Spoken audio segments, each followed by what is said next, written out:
আল্লাহ পাক বলেন, কুল ইন্নাল মাউতাল্লাযী তাফিররুনা মিনহু ফাইন্নাহু মুলাকীকুম, যে মৃত্যু থেকে তোমরা পলায়ন করতে চাচ্ছ আদৌ সম্ভব না। মৃত্যু তোমাকে গ্রাস করবেই, মৃত্যু তোমাকে পাকড়াও করবেই, তুমি যেখানে থাকো না কেন। তুমি যদি প্রাচীর বিশাল পাথরের একটা ঘর, যেটা হাজার হাজার ফিট নিচে অনেক বেষ্টন করা, ওইখানে যাও, তোমাকে কি করবে? মৃত্যু তোমাকে গ্রাস করবে, মৃত্যু তোমাকে ছাড়বে না। মৃত্যুর থেকে কেউ বাঁচতে পারবে না। সুম্মা তুরাদ্দুনা কুল ইন্নাল মাউতাল্লাযী তাফিররুনা মিনহু ফাইন্নাহু মুলাকীকুম সুম্মা তুরাদ্দুনা ইলা আলিমিল গায়ব। এটা আল্লাহ ছাড়া কেউ জানে না কার মৃত্যু কখন হবে। পলায়ন করার কোনো সুযোগ নাই। ইযা জা আজালুহুম লা ইস্তাআযুনা সাআতাহুম ওয়া লা ইস্তাকদিমুন। কার মৃত্যু কখন হবে কেউ জানে না। যেখানে তার মৃত্যু তার লেখা আছে ওইখানেই হবে। সে শত চেষ্টা করলেও তার মৃত্যুটা, যদি চেষ্টা করে যে বাংলাদেশে আমি থাকবো, অথচ তার চিকিৎসার জন্য দেশে বাইরে গেছে, ওইখানে মৃত্যুর মালাকুল মউত চলে গেছে। তাহলে এই দুনিয়া অল্প সময়ের জন্য আমরা আসছি, আমরা তো থাকতে পারবো না, আমরা তো দুনিয়ার মুসাফির। আল্লামা রুমি রহমাতুল্লাহ বলেন, নিহা হাম সব মুসাফির হ্যায়, নিহা হাম সব মুসাফির হ্যায়, ওহি আখির ঠিকানা হ্যায়, কুই আগে রওয়ানা হ্যায়, কুই পিছে রওয়ানা। মানে দুনিয়াতে আসার সিরিয়াল আছে, যাওয়ার কোনো কি নাই, সিরিয়াল নাই। আসবেন, আসার সিরিয়াল আছে, মা আসছে, মার পরে সন্তান, এভাবে নিয়ম। কিন্তু সন্তান রেখা মা আছে, বাবা আছে, কিন্তু সন্তান চলে যায়, যাওয়ার কোনো কি নাই, সিরিয়াল নাই। সুতরাং আপনাকে আমাকে মৃত্যুর কথা সদা সর্বদাই স্মরণ রাখতে হবে। এটার পাশাপাশি আমার আমলটাও ভালো করা লাগবে। আমি বললাম না, ওয়াজ কিন্তু বোধ হইতেছে, এখন সুরের পাগলে আছে। ওয়াজটা হইতে গেলে ওই চাঁদা উঠানি শুরু হয়ে যায়, আর ওই যে বড় বড় বক্তা কারা আছে খুব সুরের মতো হ্যাঁ আনো লাগবে, এটা একটা টেন্ডেন্সি হয়েছে সমাজে। অথচ আশেপাশে অনেক ভালো আলেম আছে, এখানে মার্কাজ প্রতি জুমা, প্রতি বৃহস্পতি যদি সব বোঝাই হয়, ভালো আলোচনা হয়, মসজিদে জুমার বয়ান হয়, সুন্দর মুক্তি সাহেব ভালো বয়ান দেয়, প্রত্যেকটা মহল্লায় ওয়াজ হইতেছে, টেলিফোনে ওয়াজ হইতেছে, এত তো লাগে না। ছোট্ট আমল করেন না, বাদ ফজর সূরা হাসরের 3 আয়াত পড়েন, আয়াতুল কুরসি পড়েন, আল্লাহুম্মা আজিরনি মিনান নার, সকলেই পড়েন আল্লাহুম্মা আজিরনি মিনান নার। আমি কিন্তু তো কণ্ঠের ওয়াজ জানি না, আমি হাসানি কান্দানি ওয়াজ জানি না, যেগুলো ফিজিক্যালি সমাজে আমলের দরকার এইগুলো আমাদের দরকার। কথা বুঝে আসছে? 7 বার অথবা 21 বার আল্লাহুম্মা আজিরনি মিনান নার কেউ যদি পড়ে, এই বাদ ফজর থেকে মাগরিব পর্যন্ত, এর ভিতরে যদি সে মারা যায় বিনা হিসেবে জান্নাত। আল্লাহুম্মা, আল্লাহুম্মা আজিরনি, আমাকে মিনান নার। আল্লাহ ওই যে আগুন রাখছেন, আগুনের যে জাহান্নামে যে 7টা দরজা, যখন দরজাগুলো এটা ওভারটেক করলে বিশাল আগুন, মিনান নার, যে আগুনের কোনো সীমারেখা নাই, এটা হাজার হাজার বছর পুরায়া এটা ছিল কালো, কালো থেকে সাদা হয়, সাদা থেকে আবার লাল হয়, আবার একদম সাদা হয়, হাজার হাজার তেজি আগুন, সে আগুনে ফেলায় দিবে। যখন বান্দা ফজরের পরে পড়ে আল্লাহুম্মা আজিরনি মিনান নার, আল্লাহুম্মা আজিরনি মিনান নার, আল্লাহ তুমি যে আগুনের জাহান্নাম বানাইছো, ওই যে 7টা জাহান্নামের দরজা 7 বার যদি কোনো বান্দা বান্দি 7 বার 21 বার পড়ে, ওই দিনে যদি মারা যায়, আমার আল্লাহ বলেন, ও ফেরেশতা, সকালবেলা সে কি ওজিফা পড়ছিল? আল্লাহ অনেক পড়ছে, তাসবিহ ফাতিমি পড়ছে, সূরা হাসর পড়ছে, আয়াতুল কুরসি পড়ছে, আল্লাহুম্মা আজিরনি মিনান নার, তোমার আগুনের কথা ভয় পায় এটা পড়ছে। তো তুমি সাক্ষী কি জন্য পড়ছে? তোমাকে ভয় পাইছে, এত আগুন, তুমি আগুনের জাহান্নাম বানাইছো, এই আগুনটাকে সে ভয় পাইছে। যাও ফেরেশতা, তুমি সাক্ষী থাকো, তাকে আমি মাফ করে দিলাম। এই তো আমল। আবার বাদ মাগরিব আল্লাহুম্মা আজিরনি মিনান নার, ছোট্ট আমল। এই ফটো উঠায় না, ভিডিও করে না, আমি ছোট মানুষ না, বড় বড় বক্তা আইতেছে, এগুলো করে ঠিক না, তাহলে মাহফিলে বরকত নষ্ট হয়ে যায়। এই যে ক্যামেরা, ফটো ফটো, আমার লাইফে কেউ বলতে পারবে না কোনো আমার ছবি বা মোটিভেশন চালাইছি, ছবিটি পছন্দ কিনা, ঠিক না, কথাটা বোঝেন নাই? ছোট মানুষ আমি, এগুলো করিয়েন না। কোনো মা বোনরা যদি ওয়াজ শুনেন, এই টেলিফোনের মানে মোবাইলের উপরে আলাদা কাপড় দেবেন, কোনো বক্তার ওয়াজ দেখা যায় না। কোনো মহিলা যদি অপর পুরুষের বক্তার ওয়াজ দেখে শুনে এটা জায়েজ নাই। কথা বলে না, এই চিল্লা পাল্লার ওয়াজ আমি করতে পারি না। ওয়াজ মাহফিল হলে চিল্লায় ধারা একটা ভিড় এটা সেটা, এই ওয়াজগুলো মহল্লাবাসী একটা বোনাস। এখানে নামাজ কেমনে পড়তে হবে, জানাজা কেমনে, কাফন দাফন কেমনে, ওযু কেমনে, এখানে চিল্লা পাল্লা হট্ট গন্ডগোল এত এরকম গরম হওয়ার দরকার নেই। এইখানে নরম সুরে সুন্দর আওয়াজ দিয়ে, সুন্দর ল্যাঙ্গুয়েজ ভাষা বিন্যাস দিয়ে মানুষকে বোঝানো, এটা হলো আমাদের আলেমদের কাজ। এই যদি চিল্লা পাল্লা করতেছেন তাহলে ওই অডিটোরিয়ামে যান, ময়মনসিংহ বড় মাহফিল হবে, ঢাকা হবে, এগুলোতে যান। এই মহল্লা মসজিদ ভিত্তিক যে ওয়াজগুলো, এই চিল্লা পাল্লা করলে মুসলিমরা বুঝবে না, মুসলিমরা কিন্তু বুঝবে না। এখানে অনেকেই গরম করে একদম কাবায় আসছে, না না, এইখানে নামাজের ট্রেনিং দেওয়া উচিত, কেমনে জানাজা পড়তে হয়। খালি ইমাম সাহেবকে বলে হুজুর জানাজা পড়ায় দেন, ইমাম সাহেব দোয়া পড়ায় দেন গুরুস্থানে, কে আপনি কি পারেন না? এত বিচারক আপনি, এলাকায় মহল্লার মাতাব্বর, ব্যবসা করেন, টাকা পয়সা ছিলেন, সবকিছু জানেন, ইমামের দিকে তাকায় তাই লজ্জা লাগে না? এইটা না কইরা একটা চিল্লা পাল্লা, এই বক্তা গরম বক্তা লাগবে, এটা সেটা, এই টেন্ডেন্সি সমাজে আমাদের। এগুলো আমি পছন্দ করি না, আপনারা এগুলো করিয়েন না। আমাদের যেটা দরকার, আমার সন্তানের জানাজা আমি পড়াবো, আমার মায়ের জানাজা আমি পড়াবো। করি না পেনশা, কত অসুবিধা কি? দাঁড়িয়ে নাই অসুবিধা কি? আমি শিখতে পারি না? জানাজা দুইটা পড়ো, দাঁড়ায় পড়া, চারটা তকবীর দেওয়া, আর দোয়া পড়া, সুবহানাকাল্লাহুম্মা ওয়া বিহামদিকা ওয়া তাবারাকা ইসমুকা ওয়া জাল্লা সানাউকা ওয়া লা ইলাহা গায়রুক, আল্লাহু আকবার। প্রথম আল্লাহু আকবার তকবীর বললেন, দ্বিতীয় দুইটা গেল, তিন নম্বর দুরূদ শরীফ পড়বেন নামাজে, চার নম্বর দোয়া করবেন। এই তো হয়ে গেছে। আমার কাছে যদি কেউ আসে, অল্প সময় আমি শিখে আসি, জানাজা চারটা তকবীর, চারটা দোয়া, এত মাথায় গাম পায়ে ফেলা, আর হুজুরের দিকে তাকাতে, আর গুরুস্থানে যায় দোয়া করবে, এটাও হুজুর পড়ায় না। কেন আপনি পারেন না? পুরুষের 3টা কাপড়, মহিলাদের 5টা কাপড়, এইটাও পারে না, হুজুরের দিকে তাকায় দেয় কেন? কোন সন্তান যদি তার মা বাবার কবরের পাশে যায় সূরা ফাতিহা একবার পড়ে, কুল হুয়াল্লাহ 3বার পড়ে, আল্লাহ পাক এই কবরের আযাব 41 দিনের জন্য বন্ধ রাখে। বলেন সুবহানাল্লাহ। ইয়াসিন পড়লে তো আর কোনো কথাই নাই। আমরা একটু চেষ্টা করি, আমি তো কোরআন পড়তে জানি না। প্রায় লোকে বলে আমি কোরআন শিখ পড়তে যাই না, এটা ভুল, এটা আজকে থেকে বলিয়েন না। যে কুল হুয়াল্লাহ পারে, কুল হুয়াল্লাহ কি কোরআনের অংশ না? এটা সম্পূর্ণ বুনিয়াদ আল্লাহর গুণবাচনী। আমরা কুল হুয়াল্লাহ বেশি করে পড়বো, যত পারি। একবার পড়লে 10 পারার সওয়াব, বলেন সুবহানাল্লাহ। 2বার পড়লে 20 পারা। এই যে মুখে বলতেছি, আমার মুখের কোনো বাণী না। 3বার পড়লে 1 খতম, 3বার পড়লে 1 খতম, একটা খতমের সওয়াব দেওয়া হয়। আমি আপনাদের কাছে অনুরোধ জানাবো, কিন্তু আমাদের আত্মীয় স্বজন যত পারেন কুল হুয়াল্লাহ পড়েন, কোরআন শিখ পড়তে যাই না, বুকের মতো কথা বলেন, এটা বলিয়েন না আজকে থেকে। মা বোনেরা যারা আছেন তাদের উদ্দেশ্যে বলছি, ঘরে যত পারেন, ঘরে টেলিভিশনে আওয়াজ বন্ধ করেন, মোবাইল ফেসবুক বন্ধ করেন, কোরআন তেলাওয়াত করেন। কেউ যদি বিপদ থেকে বাঁচতে চায়, ইজ্জত সম্মানের মালিক হতে চায়, হালাল রিজিকের মালিক হতে চায়, সেজন্য কোরআন তেলাওয়াত করে। বলুন সুবহানাল্লাহ। বাদ ফজর সূরা ইয়াসিন পড়বেন, বাদ জোহর ইন্না ফাতাহনা সূরা ফাতাহনা, বাদ আসর সূরা নাবা, পারলেন না বাদ মাগরিব সূরা ওয়াকিয়া। যে ব্যক্তি সূরা ওয়াকিয়া পড়ে যে ঘরের মধ্যে, কিয়ামত পর্যন্ত তার রিজিকের অভাব হবে না। বলুন সুবহানাল্লাহ। ওয়াকিয়া পারেন না? ওয়াকিয়া পড়বেন। বাদ এশা সূরা মুলক, এত ফজিলত। ওই ব্যক্তি যদি মারা যায়, সূরা মুলক আল্লাহর সাথে তর্ক করবে। বলেন সুবহানাল্লাহ। পাখির ডানার মতো মেলা চতুর্দিকে ছায়া দিবে, ফেরেশতারা আসবে, প্রশ্ন করবে তুমি কে, তুমি কে? আরে আমি তো মুলক। সে তো এশার পরে পড়তো সূরা মুলক। তোমরা তাকে জায়গা দাও, তাকে সহযোগ করবো না, সুযোগ নাই। কখন যাইবা তুমি? আমার আল্লাহর সাথে ওয়াদা আছে, যতক্ষণ না পর্যন্ত জান্নাতে প্রবেশ না করবে ওই বান্দা, ততক্ষণ পর্যন্ত চাদরের মতো ছায়া দিয়ে আমি মুলক বসে থাকবো।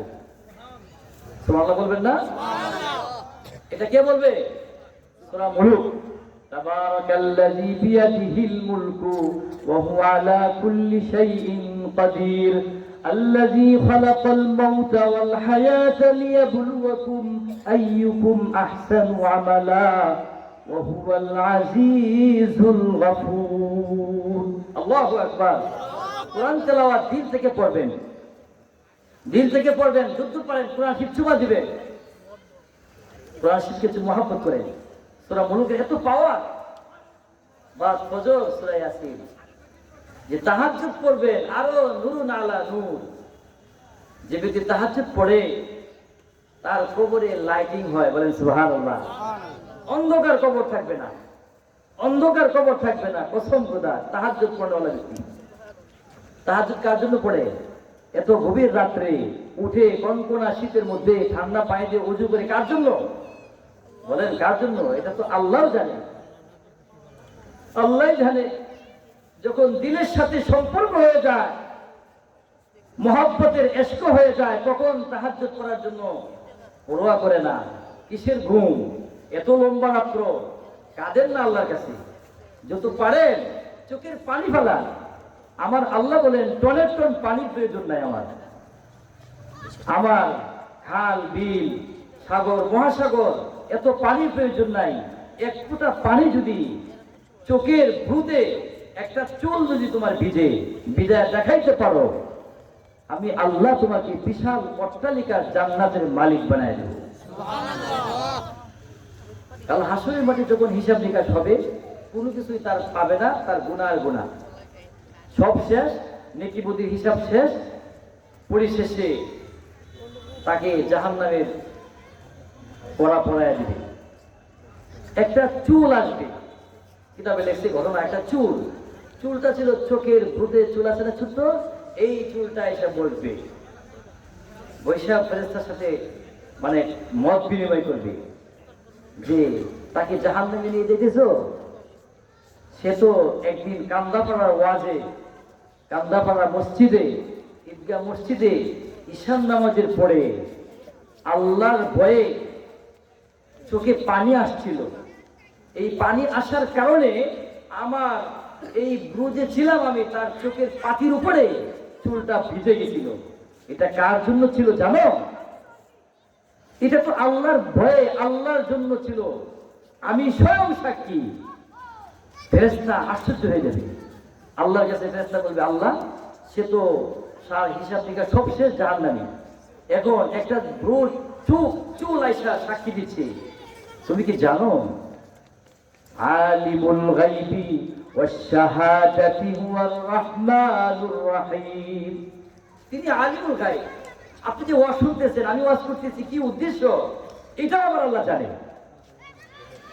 ও জিবরাইল যাও, একটা চুল সাক্ষী হয়ে দাঁড়াইছে, আমি আল্লাহ আরশের মালিক, আরশ কুরসির মালিক, তার চোখের পানি আমি জানি। আমার ভয়ে ছিল তার জাহান্নামের শিকল সয়া, জাহান্নামের নাম যে তালিকা ছিল, সেই নামের তালিকা কাইটা তাকে জান্নাতের তালিকা দেয়া দাও।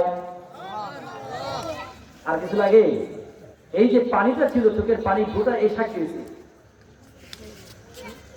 সাক্ষী হয়ে গেছে। দেখছেন, এই যে ওয়াজ শুনতেছি, কথা বলতেছি, সাক্ষী হয়ে গেছে।